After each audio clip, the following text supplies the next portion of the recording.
존경하고 사랑하는 우리 구독자 여러분 반갑습니다. 여러분의 천만 라디오 천이다입니다. 이제 또 저녁 시간이 다가왔어요. 낮에는 뭐 정신없이 돌아다니다 보니까 시간이 이렇게 훌쩍 지나갔습니다. 벌써 이제 어둠이 짙게 내려앉고 있네요. 여러분한테 저녁 맛있게 드셨는지 모르겠습니다.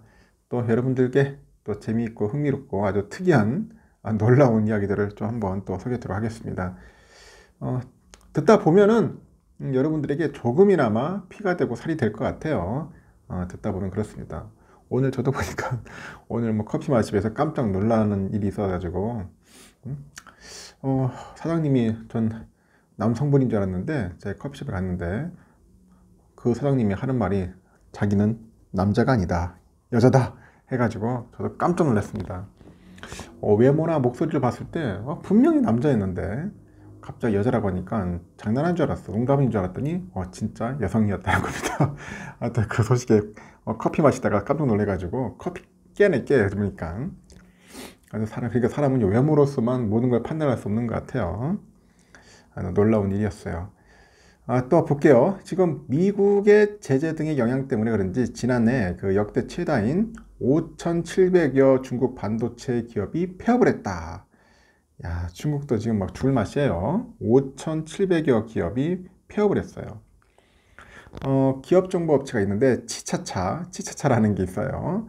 여기 지난해 중국 반도체 관련 기업 5,746곳이 등록을 취소했고 폐업한 반도체 기업 수는 2019년 1,294곳, 20년 1,397곳이었는데 21년에는 3,420곳으로 급증한 데 이어서 지난해에도 전년 대비 벌써 68%나 늘었다 그럽니다. 역시 미국의 제재가 상당히 큰 것 같아요. 중국 지도부가 기술 자립을 내걸고 반도체 부문을 집중 지원하면서 뭐 관련 창업도 크게 증가하는 추세인데 2019년엔 9,100개, 20년엔 23,700개, 야 엄청나네요. 21년 47,400개여서 지난해 상반기에 38,800개로 집계 됩니다. 38,800개. 엄청 많네. 작년 6월 말 기존 등록된 반도체 기업이 142,900개로 조사됐는데 이렇게 경쟁이 치열하다 보니까 도태되는 업체들도 상당히 늘어나더라. 뭐 그렇게 보시면 될 것 같고요. 특히 미국의 그 제재로 인해서 중국 반도체 대기업들이 실적이 악화되다 보니까 중국 반도체 생태계도 뭐 무너지고 있다는 그런 평가가 나오고 있는 것 같아요.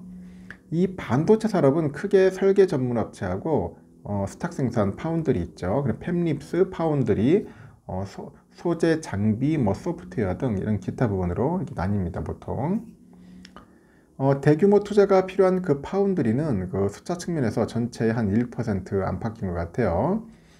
소자본 작업이 가능한 팹립스가 한 65%로 가장 많고 소재 장비도 한 20% 가량을 차지한다. 그렇게 보시면 됩니다. 중국의 최대 파운드리는 중신꺼지 SMIC라고 하는데 SMIC 여기 미국의 수출 규제 등으로 인해서 작년 4분기 매출이 전분기보다 15% 정도 감소를 했다고 하네요. 올 1분기 매출도 작년 4분기에 비해서 한 10에서 한 12% 정도 감소할 것으로 전망을 하는 것 같습니다. 중국 최대 메모리 반도체 회사야죠. 창장춘추 YMTC라는데 미 상무부의 수출 통제 리스트에 오른 지 한 달 만에 벌써 인력 10%를 감축하고 신공장 건설을 보류했다. 그렇게 보시면 됩니다. 야, 역시 미국의 제재가 상당히 영향이 있는 것 같습니다. 그러다 보니까 중국 기업들이 아주 맥을 못 추네요. 그러니까 하여튼 중국 난리 났습니다. 올해 들어서 코스피를 대거 매수하던 외국인들이 이제 대매수 규모를 줄이고 있어요. 매수 규모를 줄이고 있다. 급격히 줄이는 거야. 미국의 중앙은행 그 FED의 그 긴축 우려가 커지면서 달러당 원화 가치가 하락했기 때문이라 보이는데 증권가에서도 외국인 투자자들의 향후 매수세에 대해서 엇갈린 전망을 현재 내놓고 있어요. 한국거래소에 따르니까 2월 13일 그 외국인 투자들은 코스피에서 491억 정도를 순매수를 했어요. 순매수를 했는데 외국인들이 올해 들어서 코스피 순매수 규모를 1월 5일주 1조 5,003억에서 1월 19일주 3조 3,474억 정도로 꾸준히 늘려오다가 최근 들어서 매수 규모를 좀 줄여오는 것 같아요. 이렇게 증권가에서도 연준의 긴축 우려가 커진 것이 최근에 외국인들이 그 매수세가 잦아든 가장 큰 원인으로 봅니다. 고용, 소비 등 거시경제 지표가 긍정적으로 발표되고 물가 상승률의 둔화는 더딘 것으로 나타나면서 연준의 긴축 강도가 더 커지거나 기간이 더 길어질 수 있다, 그런 우려감이 큰 것 같습니다. 지난 16일 미국 노동부가 발표한 1월 생산자 물가지수 PPI가 전년 동기 대비 6% 올라가지고 시장 기대치를 웃돌았어요. 앞서서 1월 소비자 물가지수 CPI도 6.4%로 시장 전망을 웃돌자 연준에서는 추가 금리 인상을 시사하는 발언들이 이제 쏟아집니다. 당초에 그 월가에서는 연말 기준금리가 5.25%까지 오를 것으로 전망을 했는데 곳곳에서 5.5%까지 올라야 한다는 그런 목소리가 좀 나오고 있고, 추가 긴축 우려가 확대되고 하반기 금리 인하 기대는 후퇴하다 보니까 위험을 피하라는 기조가 좀 강화됐다고 보면 됩니다. 이렇게 연준의 긴축 강도가 강해지면 시장 금리가 오르면서 주가는 하락을 해요.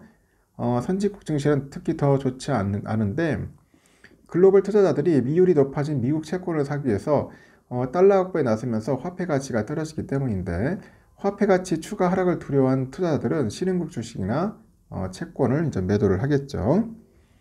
화폐 가치 하락으로 인해서 자산 평가 가치가 떨어질 것을 우려한 것 같아요.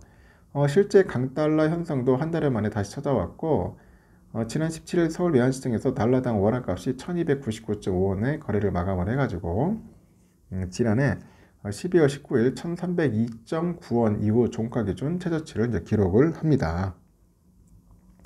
그 13일에서 17일 외국인 투자들의 순매도 상위 종목에는 중국 리오프닝 기대감으로 올해 들어서 상승폭이 컸던 기업들, 성장주들이 다소 분포되어 있더라고요.